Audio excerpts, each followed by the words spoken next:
Alors, bonjour à tous, vous êtes sur le Festival virtuel du roman féminin 2021. Alors, c'est le thème aujourd'hui du lâcher-prise et de l'évasion. Et pour ces deux thèmes qui ne sont pas du tout virtuels, on a des auteurs qui, elles non plus, ne sont pas du tout virtuels. Et je vais les laisser se présenter. Moi, c'est Martine du site Les Romantiques. À vous la parole. Angéline, par exemple.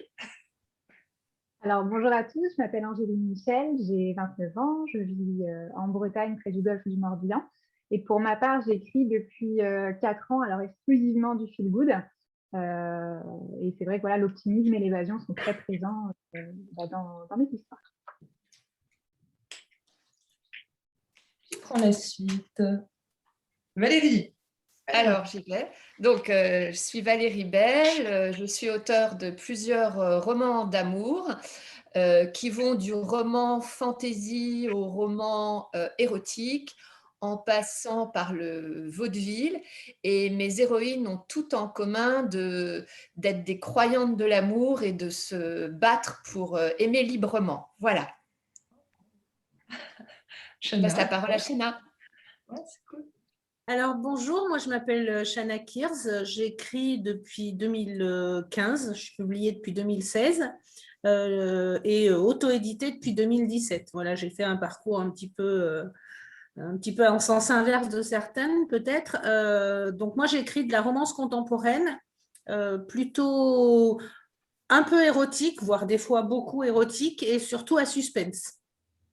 Donc, j'aime avoir des personnages qui ont des passés plutôt chargés, des traumatismes ou autres, pour avoir une intrigue derrière, en fait. Pas que du « je t'aime moi non plus ».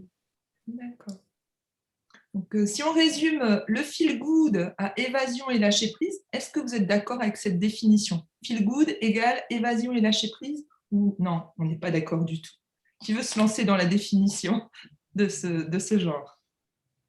Alors, disons que moi, j'écris pas de feel good, alors ça va être un peu compliqué pour moi de répondre à ça, parce que c'est pas du tout du feel good.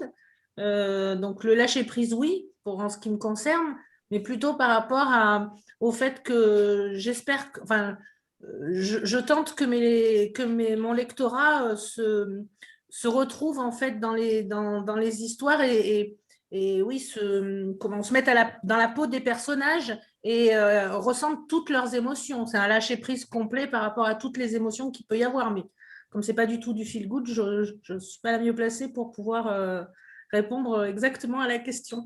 Donc, toi, tu penses feel good égale pas lâcher prise pour toi, en fait? Je ne sais pas, j'en lis pas et j'en écris pas. Donc D'accord. Je vais prendre la parole. Oui, moi, en écrivant du feel good, oui, je pense que, en tout cas, moi, ce que j'écris, effectivement, le dépaysement du lecteur est très présent. Et en fait, chaque histoire, c'est pour moi l'occasion de faire visiter en fait à mon lectorat un nouveau pays. Donc, effectivement, l'évasion a une part très, très importante. Et je veux montrer voilà, au lecteur lui faire comprendre qu'il y a d'autres manières d'envisager les choses. Des fois les petits soucis alors, via le personnage principal ou autre, et que différentes cultures ou différents lieux peuvent être bénéfiques. Voilà. Donc, toi, l'évasion, ce sera le voyage, en fait. Exactement. D'accord. Et le dépaysement. Exactement. Ouais. Moi, je vais répondre par une sorte d'entre-deux, parce que je ne suis pas spécialiste non plus du tout des classifications. Mais je dirais deux choses. Je dirais d'une part que il me semble que l'évasion, le lâcher-prise, il est déjà au niveau du processus d'écriture. Je pense qu'en tant qu'auteur, on passe par ce processus d'évasion et de lâcher-prise pour créer. Et donc, on peut espérer que, quelle que soit l'histoire qu'on écrit, au bout de la chaîne, quand le lecteur va la lire, il y ait pour lui aussi ce processus d'évasion et de lâcher prise. Et puis, en ce qui concerne mes propres romans, alors à la différence d'Angéline, moi, il n'y a pas tellement de dépaysement géographique, mais je me rappelle de ce qu'elle dit quand elle dit qu'elle a envie finalement de montrer un autre abord de la vie sous différentes cultures. Moi, je dirais que je propose des voyages intérieurs assez psychologiques et j'aime bien dans mes livres aborder la question de l'amour, du désir, de différents points de vue. Voilà, c'est plus des évasions ou des voyages intérieurs que je proposerais. Oui, je suis plus d'accord avec ça. Grave, quoi. L'amour sans les croyances, l'amour sans les entraves, peut-être. On ne se met pas de limites et on découvre. Oui, alors moi, il y en a beaucoup d'entraves dans mes romans. C'est pour ça que je ne suis pas sûre du tout d'écrire du feel good, même si parfois ça se finit bien. Mais oui, je crois que voilà, l'amour, c'est la plus belle des illusions. Donc, ça commence toujours bien et ça finit pas forcément bien, on le sait. Donc, voilà, moi, j'aime bien travailler autour de ça. D'accord. Chana, tu avais envie de réagir, je crois. Encore une fois, je ne suis pas tout à fait dans dans la même lignée. Enfin, sur ce qu'elle disait au début, oui, je suis tout à fait d'accord. Moi, je suis plutôt aussi dans la psychologie des personnages et plutôt que dans l'évasion géographique, parce que moi, je tiens à ce que mes romans se passent en France, par exemple. Donc, il n'y aura pas d'évasion aux États-Unis ou ailleurs. Ça, non, je ne veux pas. Mais c'est personnel, en fait. Mais c'est plus une évasion psychologique. Par contre, comme j'écris de la romance, pour moi, la romance finit bien et donc ça reste toujours une histoire d'amour qui finit bien, avec des entraves, puisque j'aime qu'il y ait toujours une question derrière. Est-ce qu'on peut, est-ce que l'amour peut tout accepter? Est-ce que l'éducation peut avoir un effet sur l'amour? Des choses comme ça. Il y a toujours une question de fond derrière, mais pour moi, ça se finit bien, oui. D'accord. Angéline, alors, seulement comment dire, seulement l'évasion géographique ou toi aussi Non, pas que géographique, mais pour moi, en fin de compte, je pense que n'importe quelle histoire est en fait un voyage en elle-même. Et c'est vrai que je rejoins ce que disent mes collègues, effectivement, que ce soit une histoire d'amour qui est en elle-même aussi un petit voyage quelque part, parce qu'on voilà, on arrive sur des terrains qui ne sont pas forcément conquis. Pour moi, c'est une forme de voyage. Alors que ce soit géographique, intérieur, ou par le biais d'une histoire qui nous surprend un petit peu, je pense que oui, et de toute façon, le lecteur, quand il ouvre un livre, c'est pour s'évader et c'est pour lâcher prise. Donc non, je rejoins effectivement ce que disent Valérie et Chana. Alors moi, justement, quand je pense lâcher prise et s'évader en tant que lectrice, parce que moi, je ne suis pas auteure, je suis juste lectrice, et j'aime bien être happée par quelque chose de ce qui est proposé par les auteurs, et j'aime bien être emportée ailleurs, que ce soit une autre époque, que ce soit un autre lieu, ou carrément quelque chose de, j'allais pas dire virtuel, mais d'un peu farfelu. Est-ce que vous, dans vos univers que vous créez, il y a aussi ce côté lâcher prise au sens, c'est pas réel, quoi, c'est un peu farfelu? Ou est-ce que c'est plutôt quand même de l'évasion, mais dans du vrai, c'est-à-dire dans Alors, du ailleurs? moi, je dirais que ça dépend de mes romans, pour ma part, puisqu'il y a un premier roman qui était de la fantasy. Donc là, il y a une histoire d'ange, donc on est complètement dans le fictif. Et sinon, pour la plupart des autres romans, oui, ils sont ancrés plutôt dans le réel. Mais je trouve ça intéressant, ce que vous dites, Martine, sur cette idée qu'on cherche une évasion, qu'on cherche à aller ailleurs, se laisser emporter. Et parce que ça veut dire qu'il y a cette importance du voyage, de l'évasion qu'elle soit donc géographique ou psychologique ou fictive.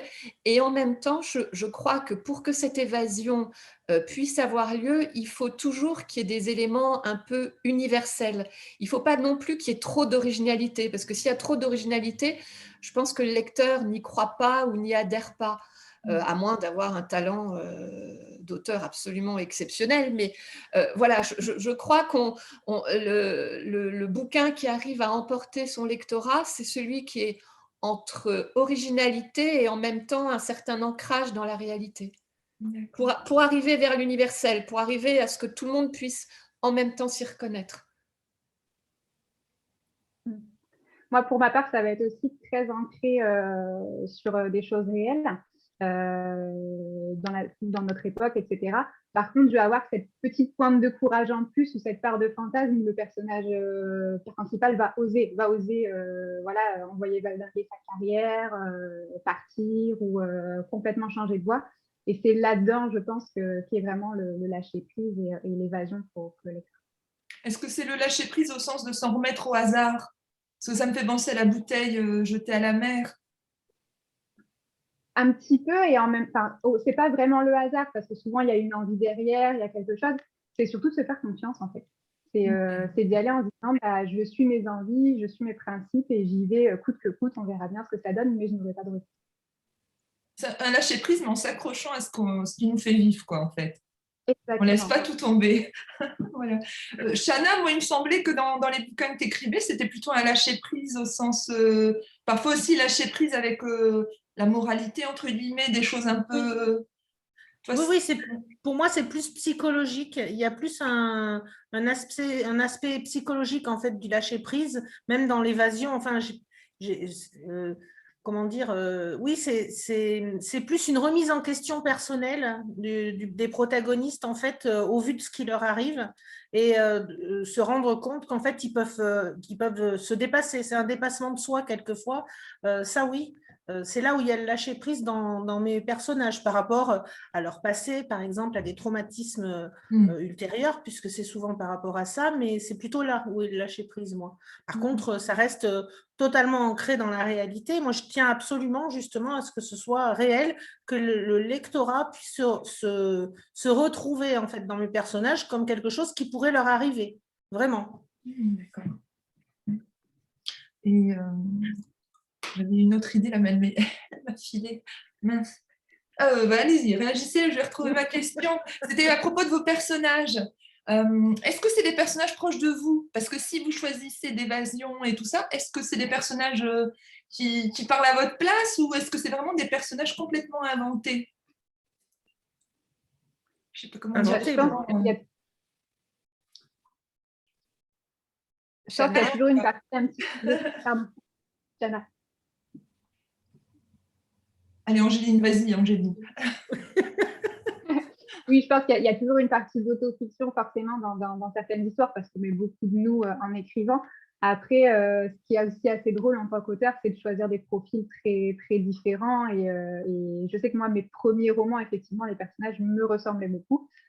Puis au fur et à mesure, je m'en écarte parce que c'est vrai que c'est ça qui est sympa aussi, c'est de se documenter, c'est d'aller chercher voilà, des personnages un peu surprenants pour le lectorat et puis voilà, d'apprendre aussi sur des personnes nouvelles et d'autres manières de faire. Oui, alors moi, je rejoins Angéline. Je dirais même que enfin, il y a certains personnages dont on a conscience qui nous ressemblent peut-être un peu plus que les autres. Et puis, il y a des personnages, je crois qu'on essaye de créer très différents de nous. Et pour autant, j'ai quand même le sentiment que malgré tout, inconsciemment, il y a quand même une part de nous qui s'y glisse. Moi, j'ai l'idée qu'en fait, à travers les différents romans qu'on écrit, on essaye toujours de répondre à la même question inconsciente. Et quand on a écrit plein de romans, je trouve qu'on finit par voir qu'effectivement, il y a un fil conducteur à travers nos romans, même s'ils sont très différents dans le style, dans le genre, dans la thématique. Et donc, voilà, Angéline parlait d'autofiction. Je crois que même si on essaye de faire de la pure fiction, c'est quand même toujours plus ou moins de l'autofiction. Alors, moi, je ne suis pas du tout d'accord avec ça. Encore une fois, je suis désolée, mais décidément, je suis bien au milieu de ça. Très bien, très bien. Je suis pas du tout… Enfin, pour ma part, en fait, c'est absolument pas de l'autofiction. Au contraire, je suis quelqu'un de plutôt casanier, qui sort peu, qui voit peu de gens, enfin, mes personnages sont totalement opposés à ce que je suis et à ce que je vis et à ce que j'ai envie de vivre aussi, parce que quelquefois dans des interviews, on m'a demandé si j'aurais aimé être à la place de mes personnages ou si c'était un fantasme que j'essayais de reproduire dans mes livres et tout, et grand Dieu non, surtout pas. Enfin, en ce qui me concerne, surtout pas. J'ai pas du tout envie de ressembler à un de mes personnages et c'est pas du tout un fantasme quelconque en fait. Je tiens à créer justement un personnage qui soit totalement détaché de moi. Je veux pas m'attacher à un personnage en particulier en me disant qu'il a un rapport quelconque avec moi, pas du tout, ni même avec mon entourage d'ailleurs. Ben, ça, je l'avais senti très fort en regardant les couvertures de vos bouquins en fait. Parce que c'est marrant parce que les bouquins de Chana, les tiens, eh ben, je ne les voyais pas ancrés dans la réalité, je voyais ça vraiment dans l'ordre du fantasme, quoi. Et c'est marrant que tu dises au démarrage, ben non, je veux que ce soit en France, etc. Tu vois, moi, je me suis arrêtée au résumé, je me suis arrêtée à la couverture, et donc, je dis ça parce que je me dis que si je dois choisir quelque chose pour m'évader, je ne vais pas forcément déjà plonger dans le bouquin puisqu'il faut être happé par l'évasion, mais je vais me fier à l'image que l'éditeur veut donner de l'histoire qui est racontée. Et par exemple, un truc qui m'intriguait dans tes bouquins, Valérie, c'est que le personnage féminin, il s'appelle toujours Marine, hein, où j'ai déliré. Il s'appelle toujours Marie. J'ai pris ce parti pris-là. Voilà, justement dans l'idée d'en faire un peu une femme universelle. Donc, quelle que soit la fiction dans laquelle elle est plongée, quel que soit l'âge qu'elle est, parce que parfois elle a 70 ans, une autre fois elle a 18 ans, une fois elle est blonde, une fois elle est brune, peu importe, c'est quelque chose du féminin que j'essaye d'explorer, voilà, d'interroger le féminin. C'est pour ça que je dis que sans doute, il y a quand même une part d'autofiction, parce que même si parfois elle est complètement à l'opposé de moi, ce personnage féminin, bah, peut-être qu'en miroir, finalement, peut-être qu'elle parle de moi, en opposé, mais sans que je m'en rende compte, quoi. C'est pour ça que je dis, j'ai l'impression qu'il y a quand même une part d'autofiction, même quand on ne veut pas le faire. Mais j'ai compris que Chana, non. Non, non, en plus, bon, j'ai par exemple un personnage où c'est un demi-frère, une demi-sœur. Alors, pour le coup, j'ai ni frère ni sœur, donc là, je ne m'y retrouve pas du tout. On est d'accord. La plupart se passent en ville. Moi, j'habite à la campagne et j'ai aucune espèce d'envie d'aller habiter en ville. Enfin, je pourrais donner 50 000 exemples de l'opposition entre mes personnages et moi, en fait. Mais c'est marrant cette idée de Martine de couverture, en fait, qui donne. C'est la première fois qu'on me le dit, mais j'entends, en fait. J'entends. En même temps, mon lectorat a l'habitude et sait, en fait, que derrière, il y a autre chose. Mais oui, j'entends bien. Oui, ben moi, je réagis en tant que lectrice. Moi, j'ai des. De toute façon, quand on s'évade, on choisit sa drogue, quoi. Et donc, on sait que tel effet, telle drogue, tel effet. Donc, on va toujours un peu vers les mêmes choses. Parce que l'évasion, ça peut être aussi carrément aller hors de sa zone de confort. Je sais pas, ça pourrait être comme ça aussi qu'on le. Je sais pas, il y a des auteurs qui parlent, enfin, qui font parler des personnages masculins alors que ce sont des femmes. Ça peut être aussi une forme Alors, moi, j'adore. d'évasion. Voilà, moi J'adore, j'adore. toi, Chana. J'espère justement faire un bouquin avec juste un point de vue que masculin, parce que j'adore. J'ai plutôt tendance à aimer plus écrire du point de vue masculin que du point de vue féminin. Oui. Je vois Angéline qui sourit, ça lui dit quelque chose aussi, peut-être ça, de se mettre dans la peau d'un homme, peut-être dans un roman. Je trouve ça très intéressant. Bon, après, moi, je suis sur une ligne où on me demande d'écrire plutôt du point de vue d'une femme, mais je trouve ça extrêmement intéressant. Et l'inverse, c'est vrai aussi, quand c'est un auteur qui écrit pour un personnage féminin, je trouve ça très, très intéressant. Et voilà, on apprend beaucoup dans ce genre d'histoire. D'accord. Donc, évasion, lâcher prise. Donc, moi, j'avais pensé feel good et j'avais pensé à des romans que j'ai déjà lus. Et je ne sais pas si vous connaissez, par exemple, des auteurs comme Virginie Grimaldi, comme Nicolas Barrault. Parce que pour moi, c'était à eux que je pensais quand je pensais au thème feel good, par exemple, ou Gilles Le Gardinier aussi. Je ne sais pas. Est-ce que vous avez comme ça des références, des petites choses que vous avez lues, ou vous êtes complètement je défriche, j'invente, je fais mon propre chemin? Alors, moi, je connais de nom les Virginie Grimaldi, Le Gardinier, mais c'est pas tellement vers ce genre de lecture que mes goûts me portent. Je suis pas tellement enfin, je suis même pas du tout une lectrice de feel good. Alors, il arrive que je lise des romans qui se terminent bien, mais je suis plutôt ce qu'on appelle la littérature blanche. Donc, c'est quoi? Par opposition à la littérature noire, par opposition à la littérature dite populaire, ce serait la littérature, la vraie. Mais je déteste justement ces classifications. Donc voilà. En fait, moi j'aime bien les belles histoires, mais très bien écrites. Alors je dis dans mes lectures, hein, je ne dis pas pour ce que j'écris moi, je dis voilà, mes lectures me portent vers ça. D'accord. Vous êtes vraiment très différentes. Oui, oui. Ce que vous racontez, c'est chouette, je trouve. Oui, oui. Alors moi, je lis exclusivement de la romance et des thrillers. J'aime beaucoup le thriller. Je ne me sens pas capable d'écrire un thriller psychologique ou ésotérique ou des choses comme ça, mais c'est quelque chose que je lis très volontiers. C'est la première chose que je lis. Et sinon, de la romance, mais de la romance, ce qu'on appelle la romance contemporaine, la new romance, tout ce qui est new romance, new adulte, etc. Alors moi, je n'écris que ça. Je n'écris que de la romance contemporaine, plutôt new romance, mais à suspense, systématiquement. Et je ne lis pas de feel-good, de littérature blanche et autres. Alors, je connais très, très bien, hein, parce que mes parents étaient libraires, donc j'en ai lu. Hein, mais il y a longtemps, j'ai un peu tout lu ce genre-là, mais je connais très bien, mais c'est quelque chose que je ne lis pas aujourd'hui, en fait. Et que je n'écris pas non plus. D'accord. Mais que tu as lu par le passé, peut-être? Ah, j'ai tout lu, hein. Je pense que j'ai fait le tour de tout ce qui pouvait exister en lecture, que ce soit de l'historique, du dramatique, des pièces de théâtre, du classique, des bandes dessinées, enfin, des polars. Enfin, je pense que j'avais tout à disposition, hein, pendant plus de 20 ans, donc c'était bien pratique en fait. Et toi, Angéline, qu'est-ce que tu dirais? Et ben moi, pour ma part, je lis vraiment de tout, mais c'est vrai que le feel good, c'est un style que j'affectionne énormément. Et effectivement, Virginie Grimaldi, Marie Bareil, Aurélie Ballon, Gilles Le Gardinier font partie de mes auteurs favoris. Donc oui, ce sont des auteurs qui me plaisent énormément et puis qui m'inspirent aussi. D'accord. Et tu disais que c'était le genre de livre que tu écrivais aussi, non? Ou pas du tout? Oui, Est-ce que c'est ton choix moi, personnel ou est-ce que c'est par exemple la politique éditoriale de ceux qui t'éditent? non, non, non, c'est un choix personnel parce que moi, j'écris avant tout pour m'évader aussi et puis pour couper du quotidien. Et c'est un genre qui s'y prête vraiment bien, en fait.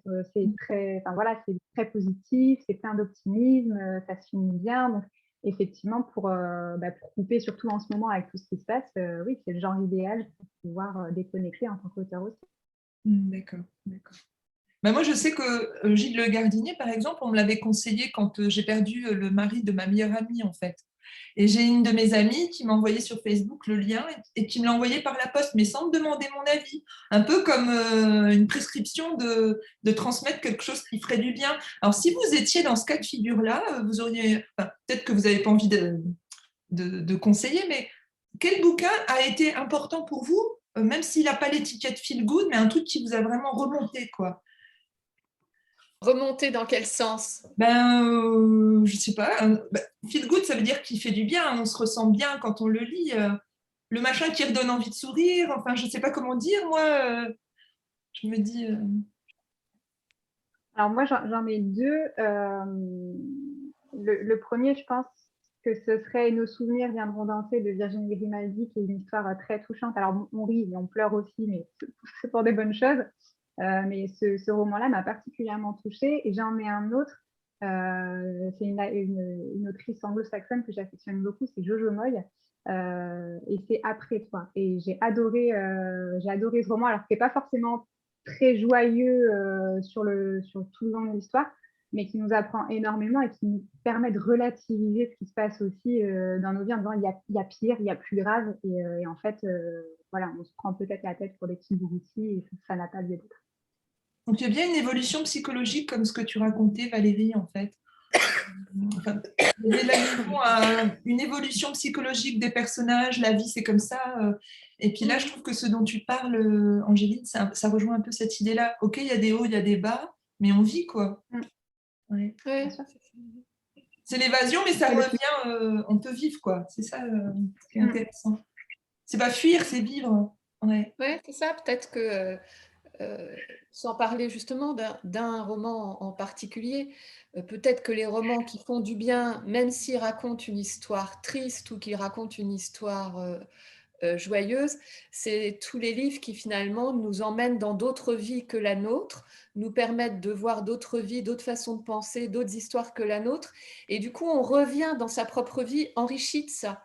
Et c'est peut-être en ça que toute lecture fait du bien, que ce soit du polar ou de la romance ou de la lecture, de la littérature classique. Voilà, c'est d'aller dans d'autres vies, d'autres façons de penser que la nôtre et revenir dans notre quotidien enrichi de tout ça, je crois. C'est très juste. Ouais. Puis une lecture peut-être qui tombe aussi à point. C'est un thème qui va nous parler à ce moment-là et qui va être important à ce moment-là dans notre vie personnelle. C'est vrai, c'est vrai. Chana. Oui, je suis d'accord. Je suis d'accord avec ça, oui. Après, comme je n'en lis pas, je n'aurai pas de référence à donner parce que je ne lis pas de feel good et donc je vais avoir du mal. Il y a un joker possible? Ah oui. Et je pensais justement quand vous rencontrez vos lectrices, que ce soit en vrai dans les salons du livre, les dédicaces, tout ça, ou sur les blogs, les différents réseaux sociaux sur lesquels vous discutez vachement avec vos lectrices, est-ce qu'elles sont là à vous dire ça m'a fait du bien la lecture, ou qu'est-ce qu'elles vous disent par rapport à ce que vous proposez? Est-ce que c'était cet ordre-là en fait? Oui, enfin, ça dépend. Souvent, elles me disent, oh là là, je suis passée par toutes les émotions, j'ai pleuré, il m'a fallu un moment pour m'en remettre, alors que c'est pas du tout, ça finit jamais mal, donc c'est pas du tout triste, mais comme je tiens, enfin, il y a toujours des montagnes russes qui font qu'on passe par des moments d'angoisse, des moments de peur, ou carrément où on pleure, et puis d'autres moments où c'est plutôt l'excitation. Voilà, moi, j'aime jouer en fait sur les émotions. Donc, c'est plutôt là-dessus qu'elles viennent me voir en me disant « Je te remercie, j'ai pas dormi de la nuit » ou Les montagnes russes. Oui. Donc le prochain héros, ce sera Vladimir. Vladimir Poutine. Là, ça fait peur. Hein. Allez, je dis des bêtises. Il faut prendre la parole, hein, sinon je vais dire des bêtises. Oui, ben, moi, je rebondis sur ce que dit Chana. C'est vrai que c'est toujours très touchant quand les lectrices nous disent qu'elles sont passées par toutes sortes d'émotions. Et en même temps, je rebondis aussi sur ce que dit Angéline. J'aime beaucoup aussi quand on me dit « Ah bah, votre livre, il est tombé à point nommé dans mon existence ».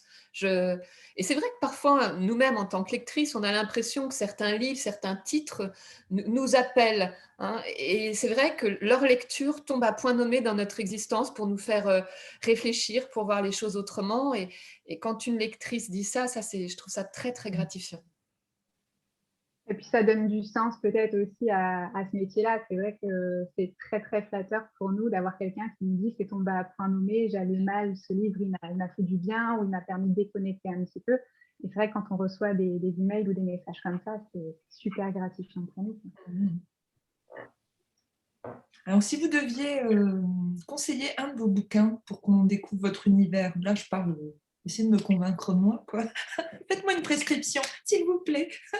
Vous proposeriez de commencer par lequel? Je vais noter, hein, j'ai un beau stylo. Je regarde derrière moi. C'est compliqué, ça dépend quelle serait la recherche en fait derrière. Oui, tu as du mal à prescrire comme ça, tu n'as pas envie de limiter la personne en face.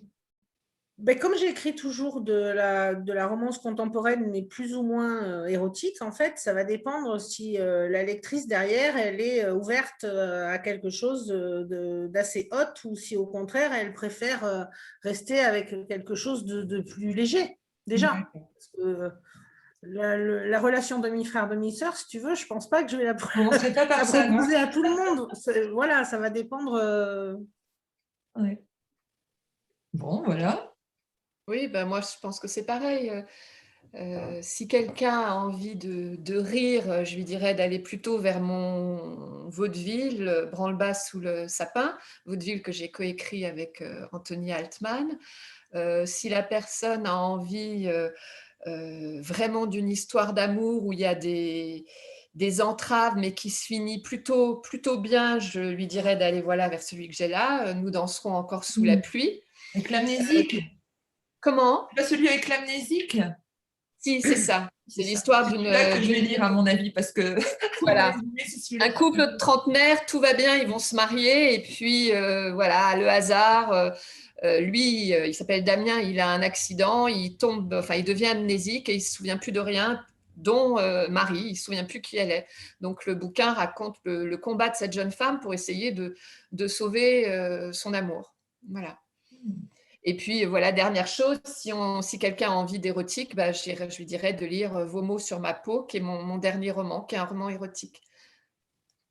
Ça dépend de quoi on a envie. Avec les couvertures, on ne se trompe pas. Hein. Ça, Oui, je crois. Là, je vois clair pour d'un coup. Et toi, Angéline, vas-y. Eh bien, pour ma part, c'est vrai que tout dépend aussi. Hein, je rejoins un petit peu mes deux collègues. Mais je vais parler de celui-ci. Pourquoi? Parce qu'il est en promo en ce moment, en fait. Il n'est pas très cher. Donc, c'est L'incroyable vie normale de Joséphine. C'est mon dernier roman.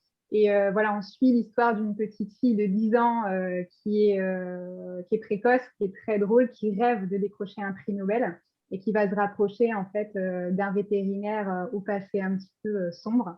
Et toute l'histoire est faite voilà, en Bretagne, donc autour du golfe du Morbihan que je connais très bien. Donc ça permet de s'évader en restant pas très loin.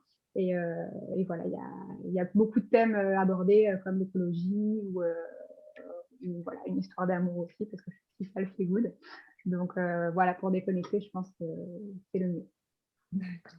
Oui, alors moi, je peux donner des titres aussi, hein, si tu veux, parce que je ne l'ai pas fait, mais ça dépend. Alors, s'il y a des gens qui sont fans de séries, qui aiment bien des histoires à rallonge, que je ne ferai plus personnellement, parce que c'est énorme en termes de gestion en fait, des personnages, etc.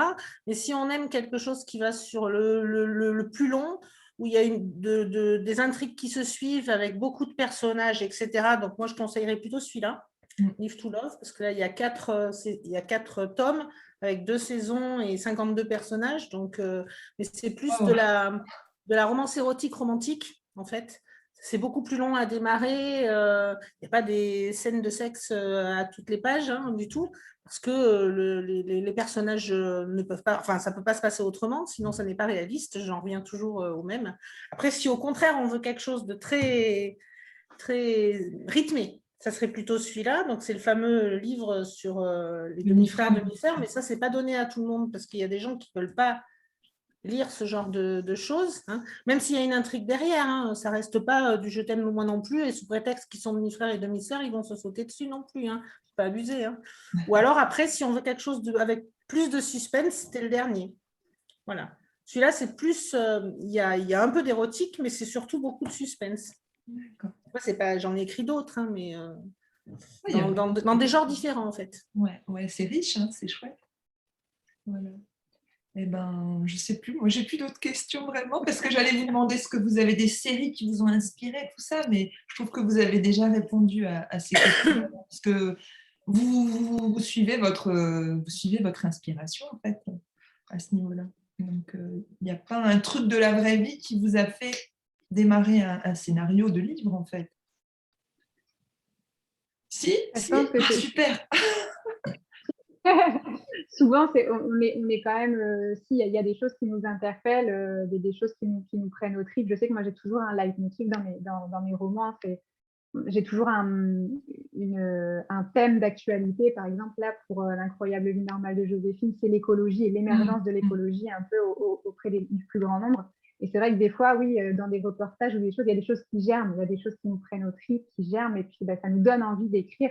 Après, l'histoire n'est pas là automatiquement en 5 minutes, mais on se dit là-dessus, j'ai envie de m'exprimer et j'ai envie d'écrire. Oui, c'est le cadre, quoi, plutôt. Là. Et vous deux? Moi, j'écris des romans d'amour, donc forcément, la vie de tous les jours, la mienne ou celle des autres, c'est le point de départ de tous mes romans, puisqu'il s'agit d'amour. Je crois qu'on est tous en quête d'amour, on rêve tous de rencontrer l'amour qui nous comblera. Donc, forcément, ça s'inscrit avec des points de départ réels. D'accord. Oui, donc, en fait, la romance, c'est quand même, comment dire, par rapport au livre que vous écrivez, la romance, c'est l'ingrédient principal, alors? C'est pas le voyage, c'est pas l'évasion, c'est la romance tout de même, le cœur de votre livre. Moi, je dirais l'amour.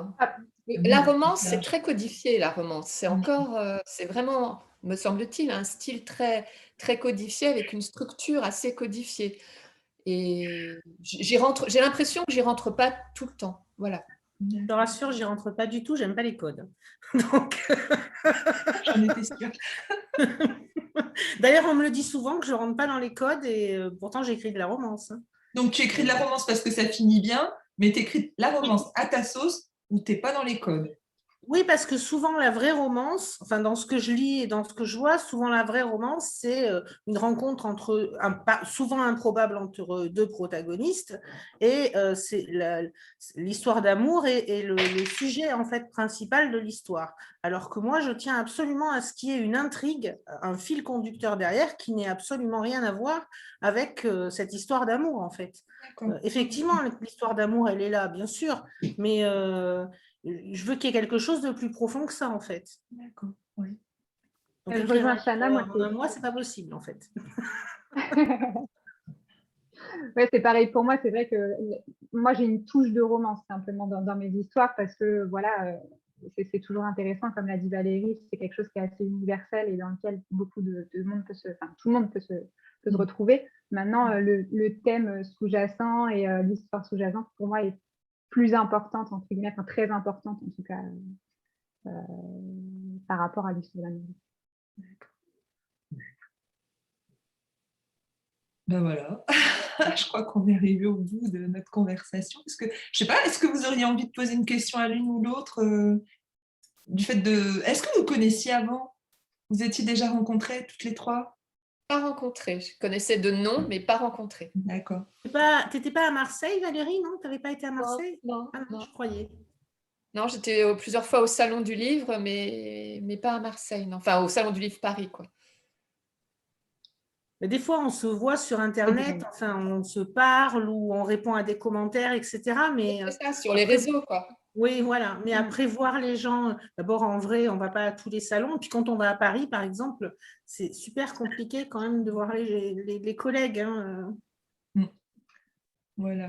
Eh ben, je vous remercie de vous être rencontrés là, de façon virtuelle, en espérant que ça puisse déboucher sur des festivals ou des festivals, je ne sais pas comment on dit, des festivals réels, quoi, en chair et en os, ça serait super, quoi. Et puis voilà, je vous remercie encore beaucoup. Et puis je vous dis au revoir. Merci à toi. Au revoir à tous. Au revoir. Au revoir.